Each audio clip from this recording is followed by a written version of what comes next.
gentlemen, the President of the Republic of the Philippines, His Excellency Ferdinand R. Marcos Jr.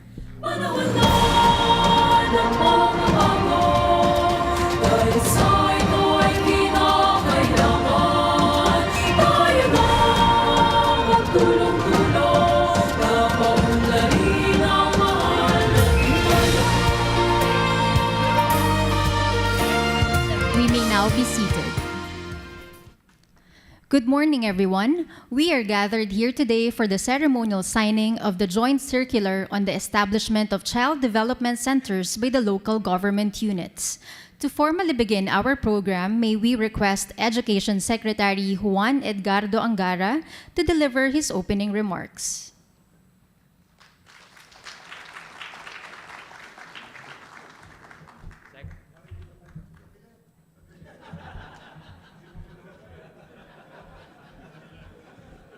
Sorry po.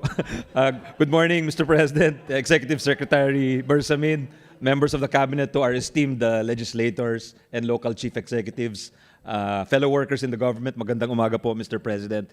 Thank you for your leadership. Today we have the signing of a circular to build close to 300 new ECCD or child daycare centers. At alam namin ito'y isa lang sa maraming aksyon na inyong inutos. A few months ago, you ordered us to, all the agencies involved in feeding to improve the implementation of our programs. So that is underway. And certainly this is a big step. Nagpapasalamat po kami sa inyo, Mr. President, for your leadership and your swift action on this, of course, with the assistance of DBM Secretary Mina. And we will also expect help from the ILG Secretary John Vic and our local governments. And syempre sa ating mga legislators dahil meron ho tayong, Mr. President, bagong Early Years Act which will be on your table for your signatures soon. So things are looking up and we're very optimistic with your leadership. It's a true bayanihan effort for our children. Thank you for leading the nation, leading our children. Maraming salamat, Mr. President. Thank you. Thank you. Thank you,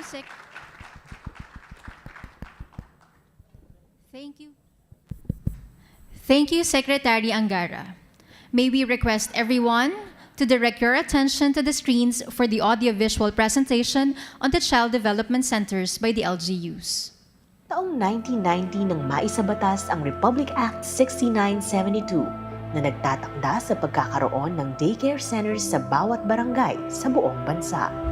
Pero, higit 3 dekada na ang nakalipas, hindi pa ito lubusang naipatutupad. Ayon kasi sa datos mula Second Congressional Commission on Education o EDCOM II na nagsasagawa ng komprehensibong pagsusuri sa sektor ng edukasyon sa Pilipinas, maraming mga barangay pa ang walang Child Development Center o CDC sa buong bansa. Higit 300 dito ay mula sa mga low-income LGUs na hindi sapat ang resources o kakayahan para makapagpatayo ng mga CDC. Dahil dito, sa isang pagpupulong, inirekomenda ng komisyon kay Pangulong Ferdinand Bongbong R. Marcos Jr. ang paglaan ng pondo para tulungan ang mga low-income LGU na magkaroon ng access sa early development initiatives. Ang panukala ay agad namang inaprubahan ng Pangulo. Ayon sa Pangulo, bukod sa pagpapalago ng ekonomiya, agrikultura at pagtugon sa inflation, kailangang pagtuunan ng pansin ang sektor ng edukasyon na tanging pag-asa para sa kinabukasan ng bansa. Our system of education must be strategically calibrated to make sure that our youth are not only taught to become literate, but it has also consciously developed them into problem solvers and into critical thinkers, hungry for success, ready for the future. Bilang pagtalima sa kautusan ni Pangulong Bongbong Marcos, inaprubahan ng Department of Budget and Management sa pangunguna ni Secretary Amena Mina Pangandaman ang pagpapalabas ng 1 bilyong pisong budget para tugunan ang pangangailangan sa pagtatayo ng mga CDC. Noong nagbigay po sa atin ng direktiba ang ating Pangulong Bongbong Marcos na pondohan ang programang ito, umaksyon po tayo agad. We fully support our President's vision of a government that helps secure the foundation of everyone's success, and that is education. We believe that establishing child development centers across the country is crucial to every Filipino child's overall well-being before they transition to school. Para naman kay Department of Education Secretary Juan Edgardo Sonny Angara, isa itong mahalagang hakbang na kaakibat ang makapangyarihang mensahe, walang bata ang mapag-iiwanan kahit sa pinakamalalayong lugar sa bansa. Investing in early childhood is another promise of Bagong Pilipinas coming to life. Malinaw ang bisyon ng ating Pangulong Bongbong Marcos, malayo dapat ang nararating ng aruga ng gobyerno. Through child development centers, our children will have the support and structure that they need even before they enter our classrooms. Sa bisa ng Joint Circular o kasunduan sa pagitan ng DBM at DepEd, inaatasan nito ang pagpapatupad ng mga local government unit ng multi-purpose building projects na gagamitin para sa child development centers. Sa paglulunsad ng programa, 328 barangay na kabilang sa mga low-income LGUs. Sa bilang na ito, 89 barangays ang mula sa Luzon, 106 sa Visayas, at 133 naman sa Mindanao, kabilang na ang BARM. Ang pondo ay magmumula sa Local Government Support Fund, Financial Assistance to LGUs, sa ilalim ng Fiscal Year 2025 General Appropriations Act o GAA. Maaaring gamitin ang pondo sa pagtatayo, pagsasaayos o pag-rehabilitate, pagpapaganda at pagpapalawak ng mga multi-purpose buildings na magsisilbing CDCs. Sa pamamagitan ng mga CDC, may access ang bawat bata edad 4 na taon pababa na magkaroon ng oportunidad sa mga pasilidad na maghihikayat ng active play at simulation activities na makatutulong sa kanilang development o paglaki. Alinsunod rin ito sa layunin ng EDCOM II na tugunan ang itinuturing na pundasyon ng sistema ng edukasyon, ang early childhood education, nutrisyon, at early grade numeracy at literacy. Katuwang rin ng komisyon sa pagtataguyod ng child development centers, ang Commission on Higher Education, Department of Interior and Local Government, at Early Child Care and Development Council. Ang programa ay pagdalima sa itinakda ng konstitusyon at pangako ng gobyerno na gawing prioridad ang edukasyon sa bansa. Sa huli, maaasahan nating mas marami pang bata mula sa mahihirap na komunidad ang magkakaroon ng akses sa dekalidad na edukasyon sa pamamagitan ng pagtatatag ng Child Development Centers. Dahil ang pangako ng Bagong Pilipinas, bawat bata ay may magandang bukas. Kasama ng buong puwersa ng pamahalaan, tutuparin po namin ang pangako na walang Pilipinong may iwan sa ating paglalakbay patungo sa isang bagong Pilipinas.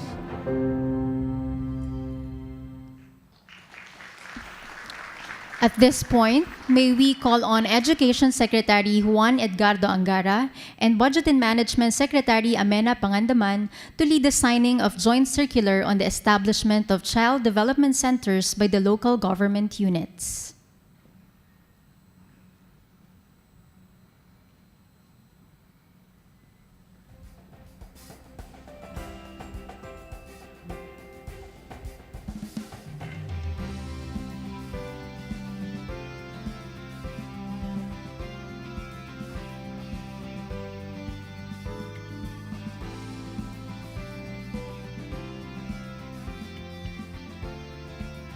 Congratulations, DepEd and DBM.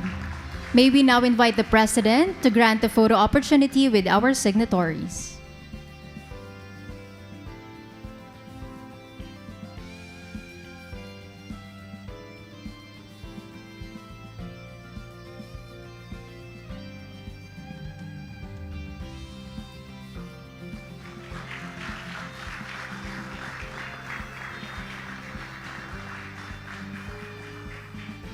Thank you.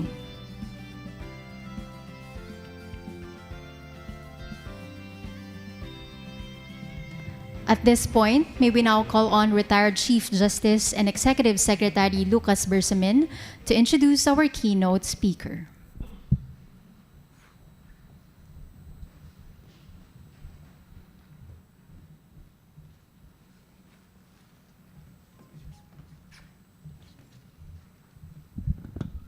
ladies and gentlemen, the President of the Republic of the Philippines, His Excellency Ferdinand R. Marcos Jr.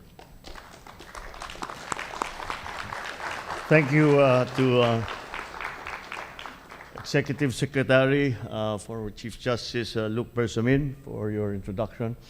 Please take your seats. The Education Secretary, our Education Secretary, Sani Angara, Interior and Local Government Secretary, John Vic Remulla, Budget and Management Secretary, Mina Pangandaman, the legislative arm of this whole effort, led by Senator Sherwin Gatchalian, Senator Coco Pimentel, Representative Roman Romulo, Representative Jude Asidre, and the Union of Local Authorities of the Philippines, Governor Dakila Carlo Chua, Dax Chua, local chief executives of the different cities and municipalities of the Philippines, fellow workers in government, distinguished guests, ladies and gentlemen, good morning. At the outset, I will ask your understanding for being a little bit late coming up. I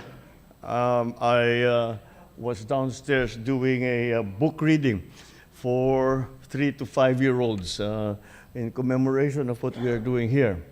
And I have to admit, I was having too much of a good time, so I actually asked if I could just stay there all day.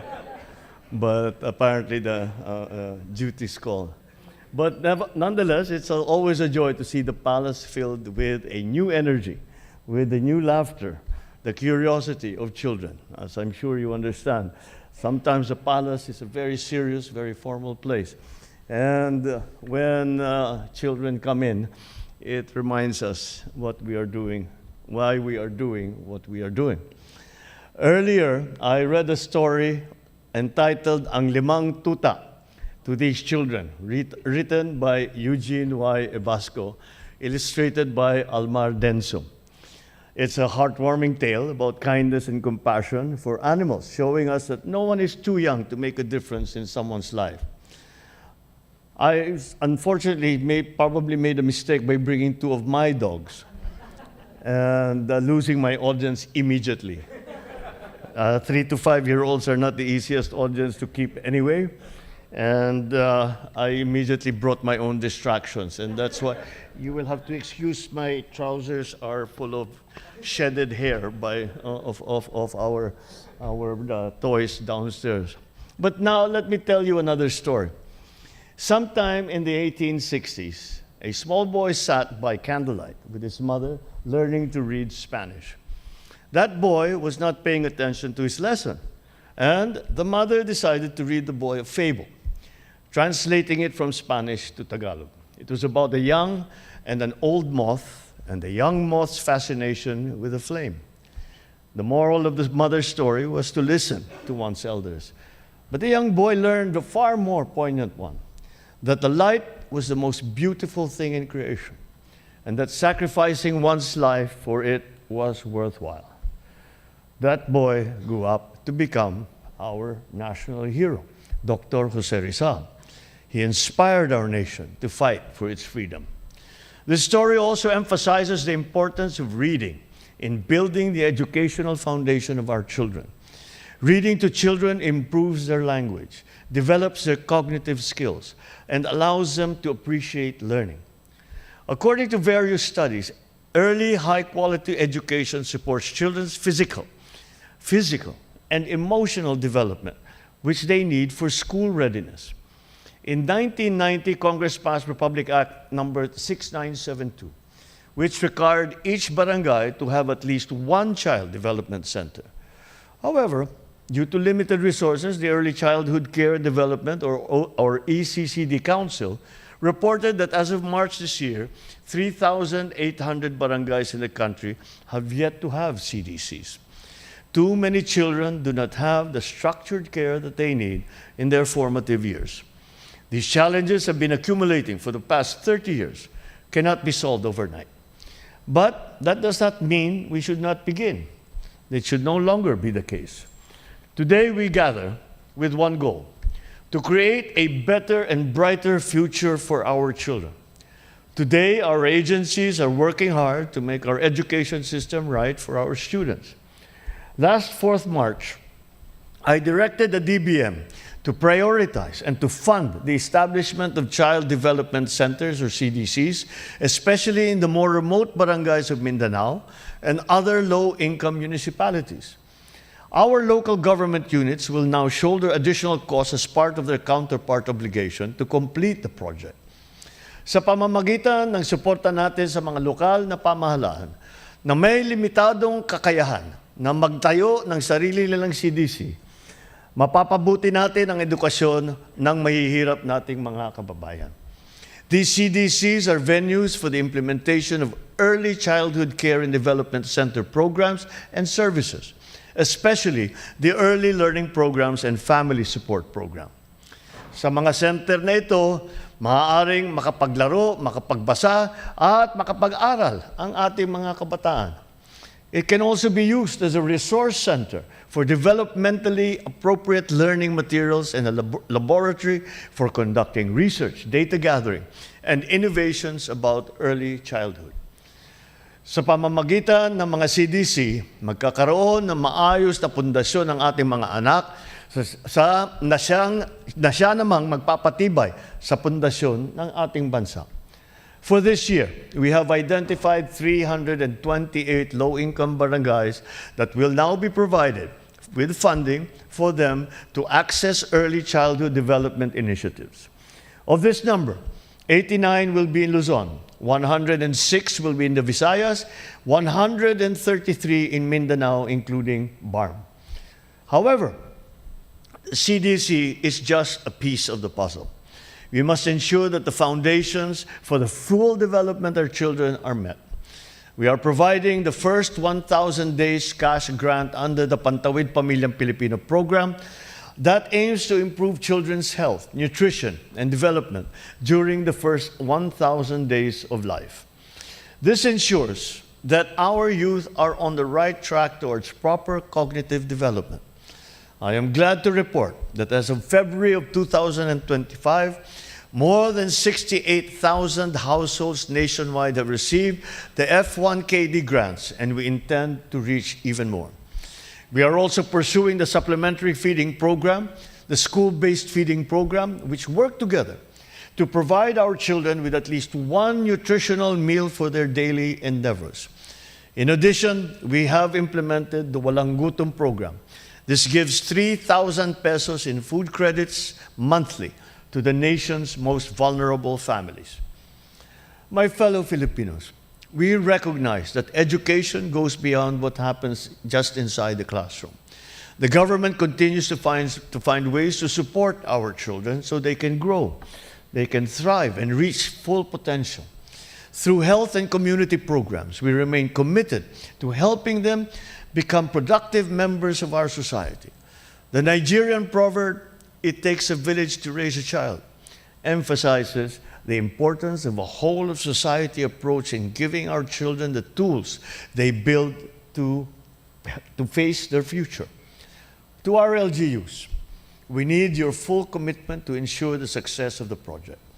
You must provide our childhood development teachers and workers with the support and resources that they need, while encouraging our community members to take an active role in the CDCs.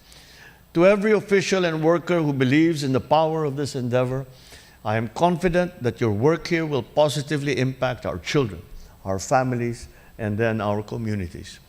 To our parents, especially those who have young children, take the time to read stories to your children. It is time well invested. It may be a small step, but it is a crucial one in looking after those who will inherit our motherland. Sa ating lahat, ipakita natin sa ating kabataan ang pagiging bagong Pilipino, disiplinado, mahusay, at mahal ang bayan. Let us carry on with our work so that every child can grow up knowing that they are valued, knowing that the hands that guide them belong to the ones who are unyielding in their love for this country. Maraming salamat po at mabuhay ang bagong Pilipinas. Thank you, Mr. President. And now, may we request the President to kindly grant us a photo opportunity. May we call in front the Cabinet Secretaries and Senators present to please proceed on stage. To be joined by first set of local chief executives seated from the first until the third row.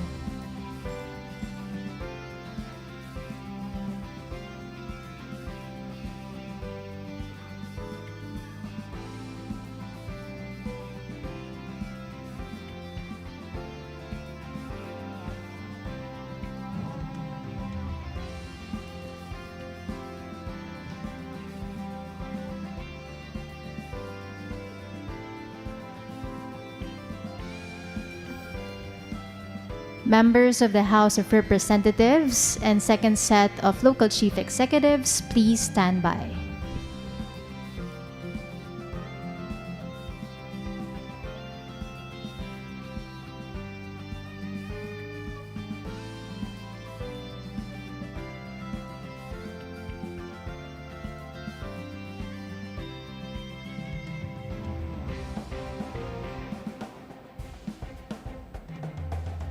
Thank you. Please exit to your right.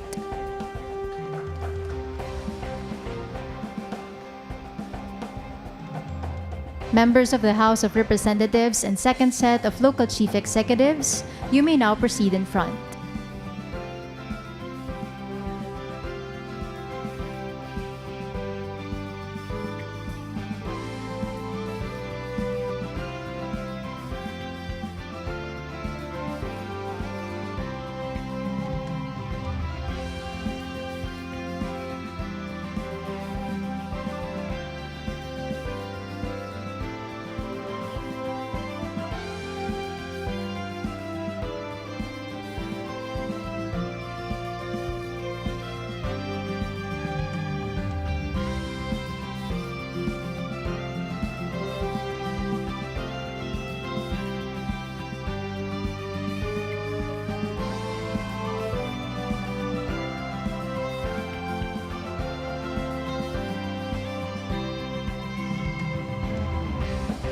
Thank you. Please exit to your left. May we now request the President to please proceed downstage to grant us a group photo. May we also request our attendees to gather at the center and join us in the group photo.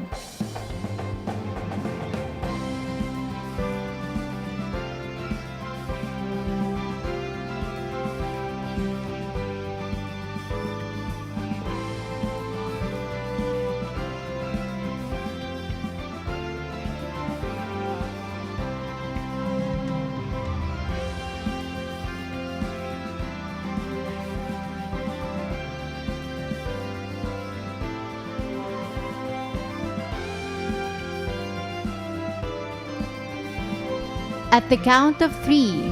Ready? 1, 2, 3. Thank you, Mr. President. That concludes our program. Thank you, Mr. President, for gracing the event today.